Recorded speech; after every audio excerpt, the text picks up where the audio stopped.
The Browning version by Terence Rattigan. This is an excerpt from the Browning version. The scene is set in a school. Frank is young and Crocker Harris, middle-aged. Both are masters. Taplow is a boy of 16 who has come in to do extra work for Crocker Harris. But the latter has not yet arrived and Frank finds Taplow waiting. Frank. Do I know you? Taplow?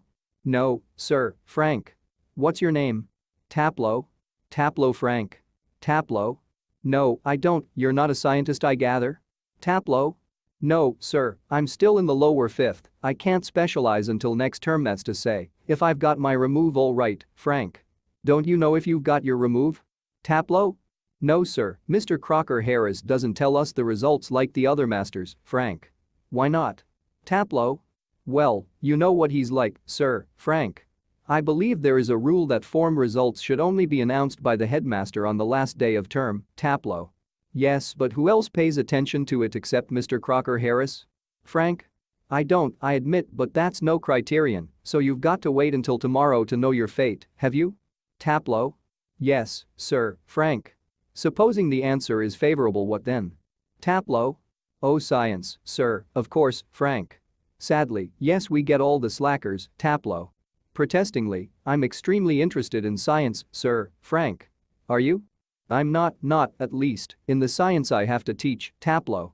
Well, anyway, sir, it's a good deal more exciting than this muck, indicating his book, Frank. What is this muck? Taplow? Aeschylus, sir, the Agamemnon, Frank. And your considered view is that the Agamemnon is muck? Taplow? Well, no, sir, I don't think the play is muck exactly. I suppose, in a way, it's rather a good plot, really, a wife murdering her husband and all that. I only meant the way it's taught to us, just a lot of Greek words strung together and 50 lines, if you get them wrong, Frank. You sound a little bitter, Taplow. Taplow.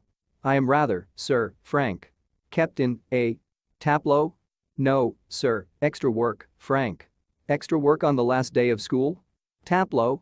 Yes, sir, and I might be playing golf. You'd think he'd have enough to do anyway himself, considering he's leaving tomorrow for good, but oh no, I missed a day last week when I was ill, so here I am, and look at the weather, sir, Frank.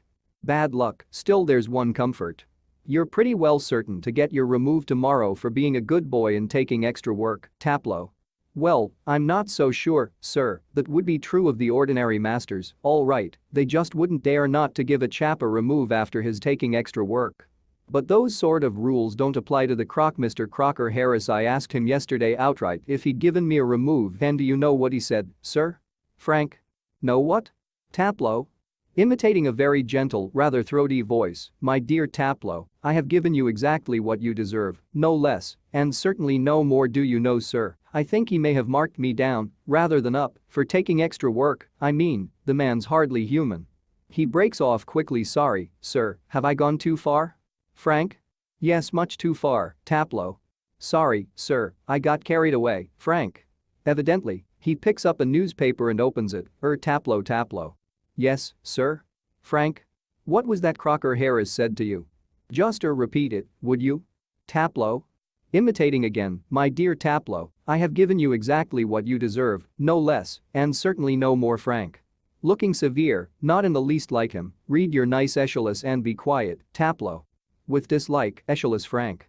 Look. What time did Mr. Crocker Harris tell you to be here? Taplow? 6:30, sir, Frank. Well, he's 10 minutes late, why don't you cut? You could still play golf before lockup, Taplow. Really shocked. Oh, no, I couldn't cut the Mr. Crocker Harris. I shouldn't think it's ever been done in the whole time he's been here. God knows what would happen if I did. He'd probably follow me home or something, Frank. I must admit I envy him the effect he seems to have on you boys in the form. You all seem scared to death of him. What does he do, beat you all or something? Taplow? Good Lord, no, he's not a sadist like one or two of the others, Frank. I beg your pardon? Taplow?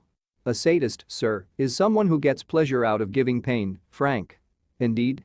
But I think you went on to say that some other masters, Taplow. Well, of course, they are, sir, I won't mention names, but you know them as well as I do. Of course I know most masters think we boys don't understand a thing, but, sir, you're different, you're young, well, comparatively.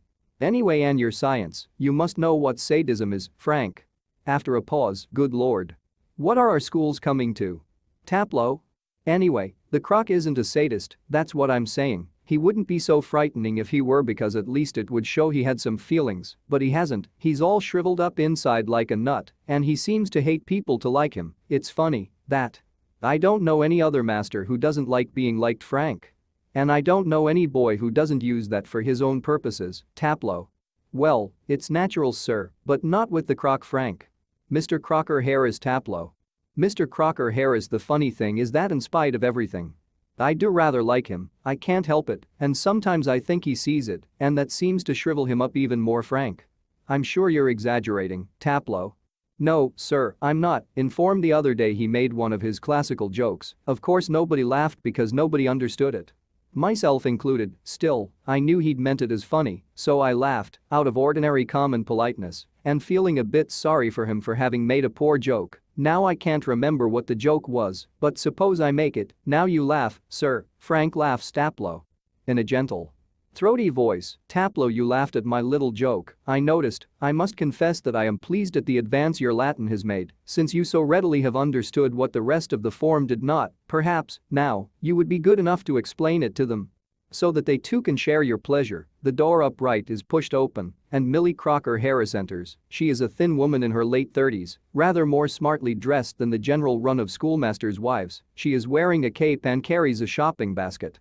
She closes the door and then stands by the screen watching Taplow and Frank. It is a few seconds before they notice her. Frank.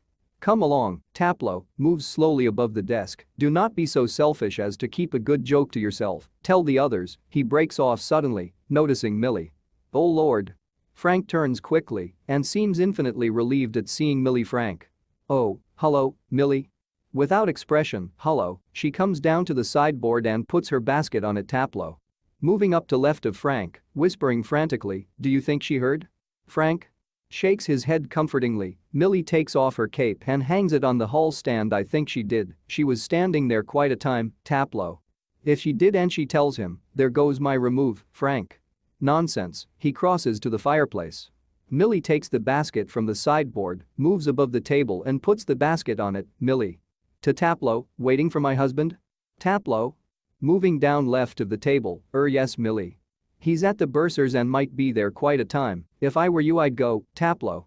Doubtfully, he said most particularly I was to come, Millie. Well, why don't you run away for a quarter of an hour and come back? She unpacks some things from the basket. Taplow. Supposing he gets here before me? Millie.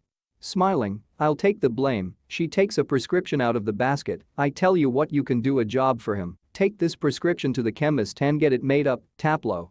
All right. Mrs. Crocker Harris. He crosses towards the door upright. Don't leave without giving a like to this video. And please subscribe to my channel to support my work. As always, thanks for watching. Bye bye.